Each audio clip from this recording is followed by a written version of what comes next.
Awal tahun 2024, gosip tentang kamar 2C di kos Melati Biru kembali beredar di antara mahasiswa salah satu universitas swasta di Bandung. Beberapa penghuni baru yang belum tahu kejadian sebenarnya mulai membicarakan suara-suara aneh di malam hari. Ada yang mengaku mendengar lemari terbuka sendiri, ada juga yang bilang melihat sosok perempuan berdiri di balik jendela kamar yang sudah lama dikosongkan itu. Padahal kamar 2C sudah dikunci sejak setahun lalu, sejak tragedi yang menewaskan seorang mahasiswi di dalamnya. Mahasiswi itu ditemukan sudah tidak bernyawa di dalam lemari, dan yang lebih mengejutkan, pelakunya adalah teman sekamarnya sendiri. Kos Melati Biru berada di sebuah kawasan padat di kota Bandung. Lokasinya dekat dengan kampus dan harga sewanya cukup terjangkau, jadi cukup banyak mahasiswa luar kota yang tinggal di sana. Kos itu memiliki 2 lantai, dengan kamar-kamar yang cukup luas untuk 2 orang. Setiap kamar dilengkapi kamar mandi dalam, meja belajar, dan lemari pakaian besar. Kamar 2C terletak di lantai paling atas, di pojok bangunan. Dulunya, kamar itu dihuni oleh 2 mahasiswi yang dikenal aktif di kampus. Tak ada yang menyangka hubungan keduanya bisa berakhir begitu mengerikan. Salah satu dari mereka adalah Ayu, mahasiswi semester 2 yang dikenal ceria dan mudah bergaul. Ia pindah ke kos Melati Biru sekitar pertengahan 2023, setelah sebelumnya tinggal di kos lain.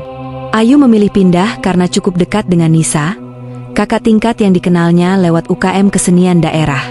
Mereka juga sempat beberapa kali sekelas, karena Nisa harus mengulang beberapa mata kuliah. Awalnya semua terlihat baik-baik saja. Mereka tampak akrab dan sering berangkat ke kampus bersama. Tapi tak ada yang tahu bahwa hubungan mereka mulai renggang dan muncul ketegangan yang perlahan tumbuh, hingga akhirnya berujung pada kematian. Pertengahan tahun 2023, Ayu resmi pindah ke kos Melati Biru. Sebelumnya, ia tinggal di kos lain yang lebih murah, tapi jauh dari kampus.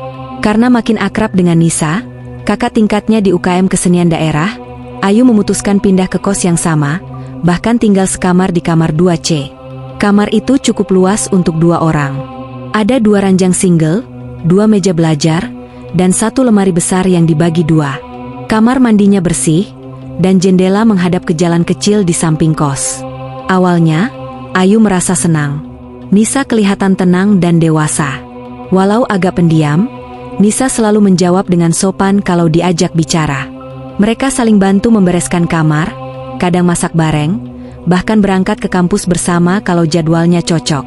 Di UKM pun mereka sering terlihat duduk bersebelahan. Nisa sudah lebih dulu aktif di sana sebagai penari klasik Sunda.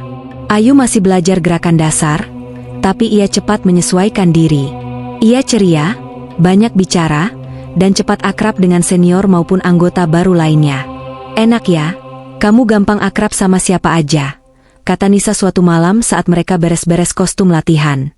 Ayu hanya tertawa, "Ah, kamu juga disukai kok, Kak. Banyak yang bilang kamu anggun." Nisa tersenyum kecil, tapi tak menjawab. Beberapa minggu berjalan, suasana mulai berubah pelan-pelan. Ayu makin sering pergi bareng teman-teman UKM. Ia juga mulai sibuk mengurus kegiatan kampus, dan beberapa kali pulang malam. Sementara Nisa lebih sering di kamar, atau ke perpustakaan sendirian. Suatu hari, Ayu tertawa keras sambil bercerita di telepon. "Ya ampun, si Nisa itu perfeksionis banget. Cuma tugas 2 halaman aja diketik sampai 5 kali. Hahaha, kebanyakan mikir."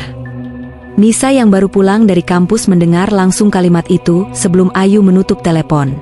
Ia hanya diam, masuk kamar, lalu langsung duduk di meja belajar tanpa berkata apa-apa. Sejak hari itu, mereka jarang bicara. Kalaupun bicara, seperlunya saja. Suasana kamar 2C mulai berubah. Sunyi, dingin, dan lama-lama, terasa seperti bukan kamar biasa. Kadang-kadang, Ayu merasa Nisa menatapnya dari balik bayangan. Diam, lama. Tapi saat ditanya, Nisa hanya bilang ia lelah dan ingin cepat tidur. Ayu mencoba cuek. Tapi malam demi malam, kamar itu terasa makin tak nyaman. Ia mulai tidur dengan lampu menyala. Beberapa kali terbangun karena merasa seperti ada orang berdiri di sudut kamar. Dan semuanya berubah pada malam ketika Ayu tidak pulang. Malam itu, hujan turun deras di Bandung. Angin sesekali membuat jendela kamar 2C berderit. Di dalam kamar, hanya ada satu lampu kecil yang menyala di atas meja belajar Nisa. Jam sudah menunjukkan pukul 23.40. Nisa duduk menghadap laptop, wajahnya datar, tanpa ekspresi. Suara hujan dan deru kipas angin jadi satu-satunya bunyi yang terdengar. Ayu tidak pulang hari itu. Menurut teman-teman UKM, ia ada urusan pribadi dan menginap di tempat salah satu anggota. Tapi keesokan harinya, Ayu tetap tidak muncul. Tidak juga membalas pesan. Tidak mengangkat telepon. Hari kedua pun lewat. Nisa tetap diam di kamar seperti biasa. Ia tidak terlihat panik. Bahkan tetap datang ke kampus dan mengikuti latihan UKM seperti biasa. Saat seseorang bertanya tentang Ayu, Nisa hanya menjawab pelan. Katanya ke rumah temannya. Mungkin lagi sibuk. Hari ketiga, bau aneh mulai tercium dari kamar 2C. Awalnya samar. Tapi menjelang malam, baunya makin menyengat. Seperti daging busuk yang tertahan di ruang tertutup. Pemilik kos, Bu Erna, naik ke atas karena mendapat laporan dari penghuni kamar sebelah.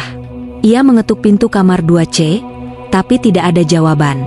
Ketika ia membuka pintu dengan kunci cadangan, Nisa sedang duduk di kasur sambil menatap kosong ke arah lemari. Ada apa ini, Nisa? Tanya Bu Erna panik, karena bau busuk begitu kuat.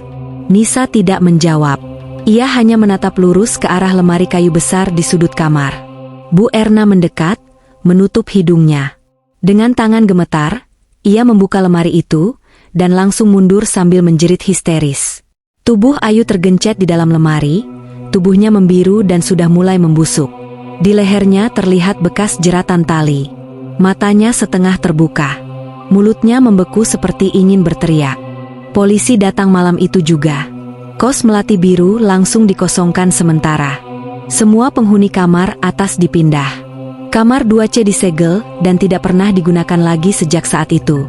Yang membuat semua orang lebih ngeri lagi, menurut hasil pemeriksaan forensik, Ayu kemungkinan masih hidup beberapa menit saat disimpan di dalam lemari. Luka di lehernya bukan satu-satunya. Ada luka lebam di kepala, tanda pukulan benda tumpul. Tapi yang paling membekas adalah ekspresi wajahnya. Seolah ia tahu bahwa orang yang menaruhnya di sana adalah orang yang tidur sekamar dengannya setiap malam. Awal tahun 2024, Kos Melati Biru kembali menerima beberapa penghuni baru. Termasuk 3 mahasiswi semester 1 yang belum pernah mendengar soal tragedi yang terjadi beberapa bulan sebelumnya. Mereka ditempatkan di lantai 1, 2 kamar di bawah kamar paling ujung atas, kamar 2C, yang sejak akhir 2023 dikosongkan dan dikunci rapat. Katanya si kamar pojok atas udah lama kosong.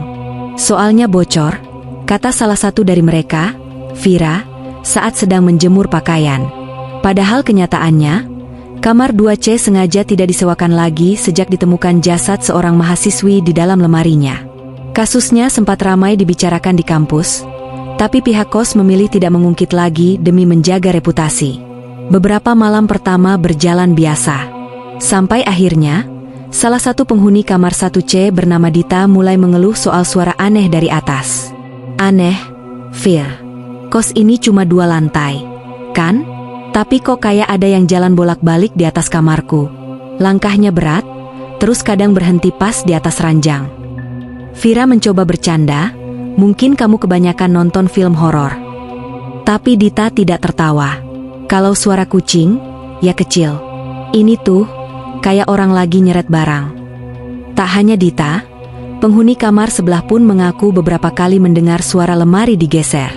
Padahal semua tahu kamar 2C sudah lama kosong, dan dikunci langsung oleh Bu Erna, pemilik kos. Puncaknya terjadi ketika Nabila, teman mereka yang menempati kamar 1D, tiba-tiba memutuskan pindah. Malam sebelum ia pindah, Nabila mengaku mendengar bisikan dari dalam lemarinya sendiri. Buka, tolong buka. Nabila langsung demam tinggi dan mengigau semalaman. Ia terus mengulang satu nama, Ayu. Bu Erna akhirnya turun tangan. Tapi saat ditanya, ia hanya menjawab dengan suara pelan. Kalian gak usah pikirin. Udah berlalu, udah dikunci. Gak akan digangguin kalau kalian gak macem-macem. Namun malam berikutnya, Dita melihat sendiri lampu kamar 2C menyala dari sela ventilasi. Padahal listrik kamar itu sudah dicabut sejak insiden itu. Ia berani bersumpah melihat bayangan perempuan berdiri di balik jendela. Hanya berdiri diam, lalu perlahan berbalik dan menghilang di balik tirai. Yang membuatnya makin yakin. Sejak malam itu, tiap hujan turun, selalu terdengar suara ketukan dari atas lemarinya. Pelan, teratur, 3 kali, setiap malam. Seperti ada yang belum selesai di kamar itu. Setelah kasus kamar 2C mereda, Nisa menghilang dari perbincangan kampus. Tak ada yang benar-benar tahu kemana ia dibawa setelah ditangkap polisi. Kabarnya, karena kondisi psikisnya yang tidak stabil, ia dirujuk ke rumah sakit jiwa milik pemerintah. Tapi nama rumah sakitnya tak pernah disebut dalam berita. Beberapa orang menganggap Nisa gila karena tega membunuh teman sekamarnya. Tapi beberapa lainnya percaya, Nisa kerasukan. Namun satu hal yang pasti, tidak ada yang tahu alasan sebenarnya kenapa Ayu dibunuh. Bahkan saat diselidiki, Nisa hanya memberi jawaban yang tidak masuk akal. Ayu gak seharusnya di kamar ini, dia ngerebut semuanya. Polisi sempat mengira motifnya cemburu atau dendam. Tapi hasil penyelidikan menunjukkan, mereka tidak punya masalah besar. Tidak ada catatan perselisihan. Bahkan saksi-saksi dari UKM mengatakan keduanya tampak akrab. Meski kadang, Ayu terlihat menghindar dari Nisa, diam-diam. Lalu petugas menemukan buku catatan Nisa yang disembunyikan di bawah kasur. Halaman-halamannya penuh coretan acak. Tapi ada satu halaman yang ditulis rapi, dengan tinta merah. Ayu mencuri apa yang diberikan untukku. Dia gak boleh terus di sini. Tempat ini milikku, kamar ini punyaku. Aku duluan, aku yang dipilih. Kata-kata itu membuat banyak orang bertanya-tanya, dipilih oleh siapa?